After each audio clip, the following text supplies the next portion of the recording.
The only way to avoid getting my shoes wet was to squat. But then the Empress Dowager issued a royal decree saying I had to stand. Every eunuch in the palace thought I'd gotten on her bad side.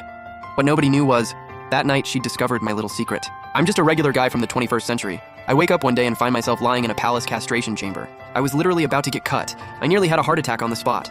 I started thrashing around trying to escape. But what really broke me was when the old eunuch in charge finished his inspection and just burst out laughing. "Oh my, another one born this way, saves me the trouble." Born this way? I looked down in a panic and nearly blacked out. I genuinely didn't have the equipment. And just like that, I stumbled my way into becoming a palace eunuch. And because of this condition, I got mocked constantly in the inner palace. The other eunuchs loved to clown me for never being with a woman. But they were also low-key jealous I never had to go through the surgery. In a palace that eats people alive, one wrong word, one wrong move, follow the wrong person, any of it could get you dragged out and beaten to death. I'd seen it happen too many times. So for over a year, I walked on eggshells every single day, just trying to survive. Lucky for me, the written language here was identical to simplified Chinese back home. So, using my ability to read and write, 2 days ago, I finally got assigned to serve in the Empress Dowager's chambers. For someone who'd been desperately looking for a powerful patron, this felt like my shot. Your Majesty is truly the most beautiful woman under heaven. Your skin is as fair as snow, radiant as jade. This servant is beyond blessed to attend to you. Your Majesty is so understanding and gracious, and this servant is endlessly grateful. Every single day, I racked my brain figuring out how to flatter Empress Dowager Xiao Jingyu. Pure shamelessness and sweet talk. Somehow it worked. She stayed in a good mood, and I stayed by her side. "Xiaolin, you look exhausted. Take a break." The Empress Dowager slowly opened her eyes, looked at me dripping with sweat, and gave a soft little smile. "Thank you for your grace, Your Majesty."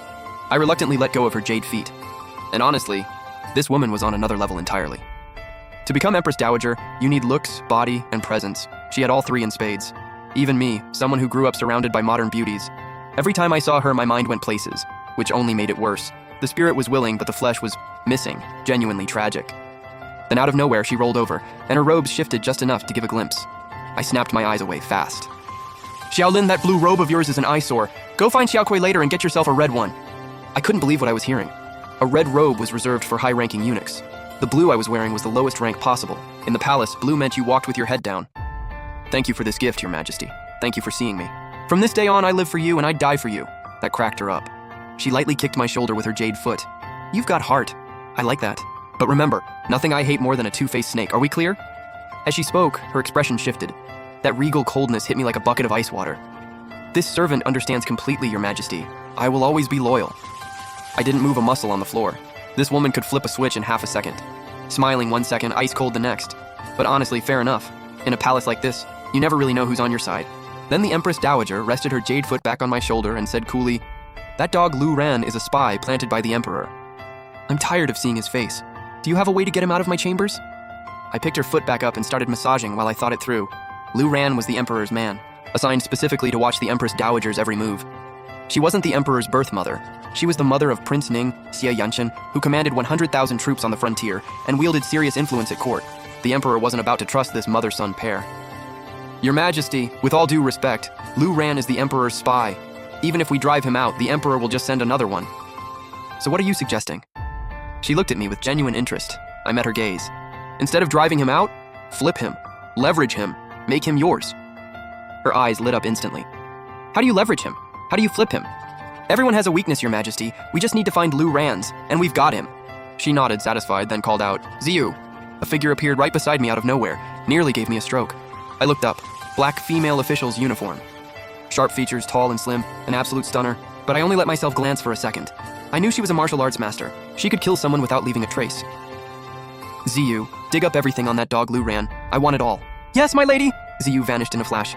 An hour later, she was back with a full report. Turns out Lu Ran had a nephew he was absolutely devoted to. That was our in. I laid it all out for the Empress Dowager. Exactly how to use that nephew to control Lu Ran. The more she heard, the more she smiled. She approved the plan right then and there. I stepped out of the chambers and finally exhaled. 2 days in, and I had Xiao Jingyue completely figured out. Not the sharpest tool, ruthless as they come, loves flattery, obsessed with appearances. My job now was to play the perfect yes man. Keep her happy, keep her hooked. From what I'd seen so far, Xiao Jingyue was basically a bored noblewoman starving for attention. One little trick from me and she was already eating out of my hand. Looks like my new life starts with winning over this stunning Empress Dowager.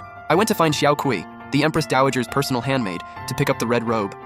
"Wait, she actually gave you a red robe?" Xiao Kui's eyes went wide, full disbelief on her face. "You've only been here 2 days. Sister Xiao Kui, you're literally gorgeous.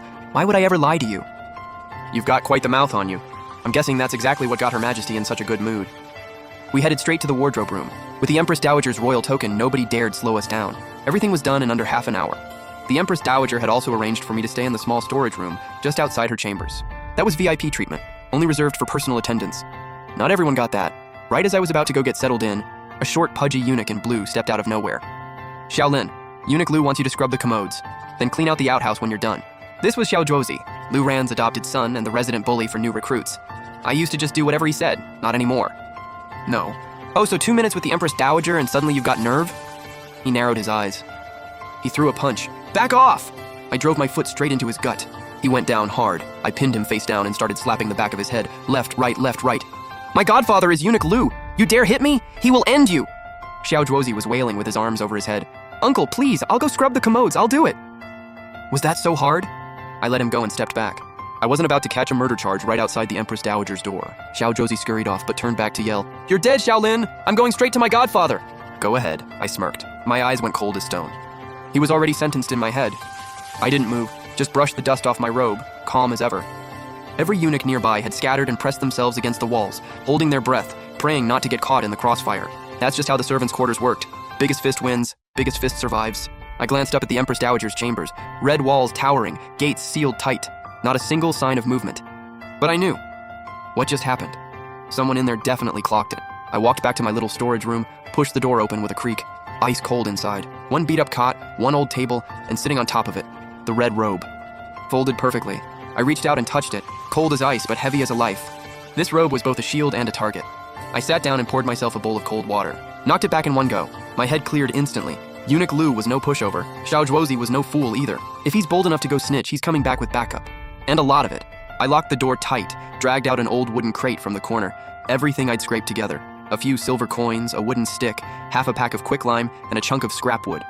I tucked the lime into my sleeve, put the stick within reach, then leaned back against the door and waited. Heart beat steady. In this palace, mercy gets you nowhere. There was only one question on my mind. How far do I take this? Go too hard, and the Empress Dowager has to step in. Not hard enough, and I'm the one who ends up dead. That made me laugh. A quiet, hollow laugh. In this palace, there's never been such a thing as a way out.